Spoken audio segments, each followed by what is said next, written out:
Welcome to America's Top Hater podcast, where we specialize in hating on MAGA because it's so easy and it's so fun and they're so easy to be triggered. Pumps, what do you have in store for our listener today?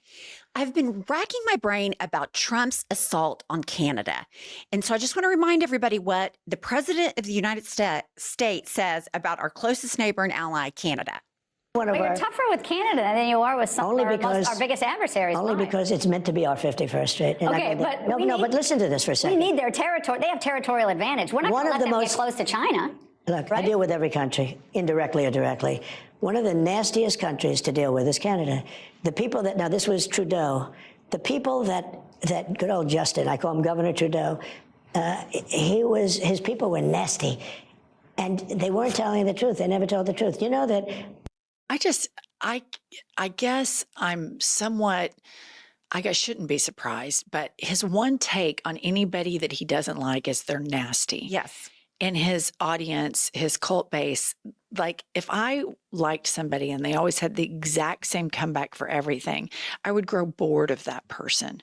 I'm just surprised that people are not bored of him. Despite, okay, let's say they like him for the cruelty, they like his makeup, they don't care that he wears a diaper, they don't care that he's incompetent, they don't care about the felonies and all of that stuff. He's boring. He's boring. Donald Trump is so boring. He doesn't even entertain anybody anymore. It's the same old tired shtick. The nasty, it's like he usually reserves that for women. So Justin Trudeau has now made it into that class. But do you notice how breathy he is? Canada's our 51st. He sounds slurry or something. I think he's on pills. I always have thought so. I think that he doesn't drink, but I think he's prescribed medications. And I think he goes from being on uppers to downers. And I mean, he has all of the characteristics, besides being a malignant narcissist, he has all of the characteristics of somebody who is an untreated drug addict, in my opinion. Well, and even Laura Ingraham couldn't make sense of it. She's like, why are you doing this to Canada? So if Fox News can't make sense of it, we're in trouble. Okay, one more clip from that interview with Trump on Canada. They pay for military. They don't give any, they give us nothing. And they are the worst people to negotiate with of everybody. You got them with USMCA. You finally got them around the edge on that, though. I got them there. And USMCA is good, but they cheat. You know, an agreement's good, but they cheat. I have no patience for Donald Trump to call anybody a cheater. He cheats on wives. He cheats on taxes. He cheats at golf. He cheats at business. He cheats at everything he touches. So when he says they cheat, that tells me they don't cheat because he is a liar and a projector. This just sent me into orbit. Every accusation with MAGA is a confession.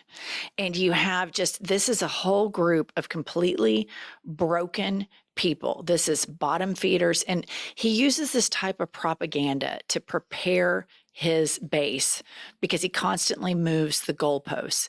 And it's psychological warfare. And they start prepping. They've started to prep this Canada thing and they do all the work on it. And the mistake that Democrats make is we always play assumption politics. That's crazy. We assume that nobody's going to take him seriously. And that is our fatal error because many Americans were educated in probably these red states with very poor education systems and fall prey to this type of propaganda. And the mistake that Democrats make is we don't acknowledge that this is a war. It's not a war with guns and bombs. It's a psychological war, and we have to use those types of tactics back. We have to eviscerate this man every single day.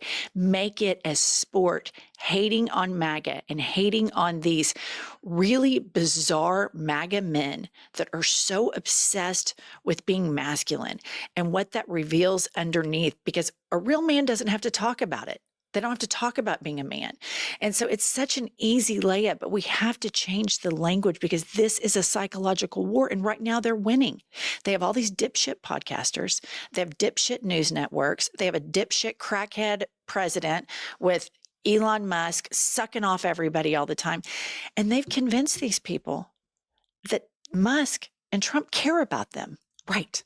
Which is the biggest fallacy of all, because every single action they take says they only care about themselves. So Elon Musk, you mentioned him. He is the president's babysitter / leash holder. Here's what he said about Canada. Canada is not a real country. All of this begs the question for me, why? Why are they picking on Canada? Why are they zeroing in on Canada? What's your thought? I think I don't think there's one quick answer. I think it's a multi-thronged answer to this. Number one, Trump admires Putin. He admires autocrats. And what autocrats do is they take over other countries. Look no further than Putin's advance into Ukraine. So I think that's one factor to it. Justin Trudeau has been very critical of Donald Trump, and he's been very critical of Vladimir Putin. And I think Putin is connected into this. I think they want the natural resources of Canada. But I also saw a clip of Elon Musk on one of these MAGA Zeta Male podcast shows. And he was talking about how in 20 years, he thinks we can have like 1 million people living on Mars, which, number one, I'm not a scientist. I know that's bullshit. Right. I know it's a complete waste of time. On the one hand, you can't we need to completely reorganize America and I need to save it. Also, my side hustle project is to spend trillions upon trillions of dollars to move people to Mars. But what he said in this is that he would need a lot of minerals from the earth. He would need minerals. So when I heard that, it clicked in my head. Oh, okay, Canada, Greenland, because they have all of these natural resources. And I just think that this is a typical oligarch billionaire thing where they just want to rape and pillage all resources, whether it be money from hardworking Americans like Elon Musk has done with his taxpayer subsidies, or oil and gas, cutting down trees. They don't care. They're maniacal sociopaths. So I think it's a multiple, very short-sighted, stupid approach. But again, our response to this needs to be to his tweet. Canada is not a real country.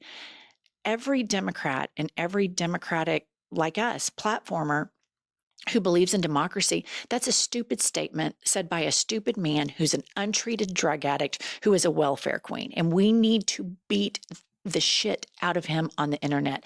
The minute Joe Biden won, they started going and going and going after him. And after a while, it starts gaining a lot of steam. And we're not bullying these people enough. That was a stupid tweet. And they do all of this stuff with impunity because they flood the zone. And we need to say, our zone's not flooded. All you're doing is building more evidence about what a dumb fuck you are and how incompetent you are. And thinking about this, Elon Musk would never be a billionaire without subsidies. Mm-hmm. His cars suck. They're getting recalled left and right. He's terrible at Doge. It's been an abject failure. It's gotten his ass beaten in court, left, right, top, down, center, every which way. And we're spending more money now and harming more people than we were this time last year. And the economy's tanking. And I just think we need to bully these people more. I completely agree on that point, because we're not going to gain traction until we start going on offense, and just letting these people run around and say crazy shit is not working. We've done that. We've seen it doesn't work. My thought on the Donald Trump wants to take Canada, I thought he sees Putin has gone into Ukraine and he's saying Ukraine's mine. And I think Donald Trump wants to show Putin, I'm not your bitch because I can take Canada, which he can't take Canada. But I think it's more of a dick measuring contest between he and Putin. But the Elon Musk part with the natural resources is incredibly interesting, because I think Elon Musk believes he's going to have people living on Mars in 20 years. See, yeah, I don't think that Trump would do something this provocative with Canada without some sort of this being an idea or promoted or sponsored or encouraged by Putin. And Putin cannot stand Justin Trudeau. Trudeau was, when he was the prime minister, very black and white about Putin. And Putin, like Trump, he recognizes people that stand up for Western democracy with principle. And Canada is a problem for autocrats. And so I think there is more of a collusion. I don't think Donald Trump is man enough or intellectually creative enough to think, I'm going to make Putin proud of me. I don't think he has that. in him. I don't think he's that ambitious.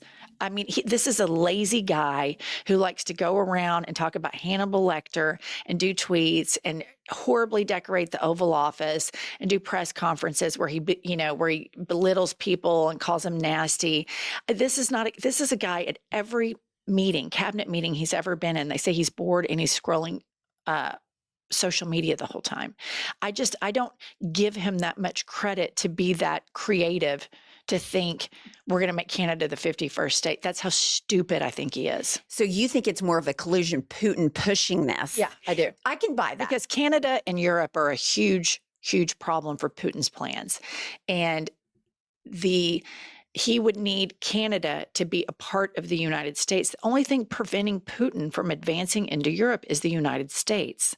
And so I think he has been playing this game, and he's a decade or 2 decades ahead of us on this. And he started the psychological warfare. He got all of the dumbed down MAGA triple Trumper dipshits in on it. And he attacked America through the NRA and through these religious groups, the most easy manipulatable people on the planet that are very fear driven. The more fear-based you are, the easier you are to manipulate. And Putin knew this. And so a problem for him is Canada. And so if Canada's in NATO and if we pull out of NATO, then you have this big problem right there.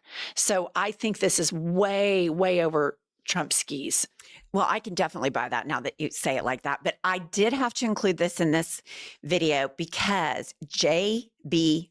Pritzker, the governor of Illinois, he had this, and I think it's what we're all asking.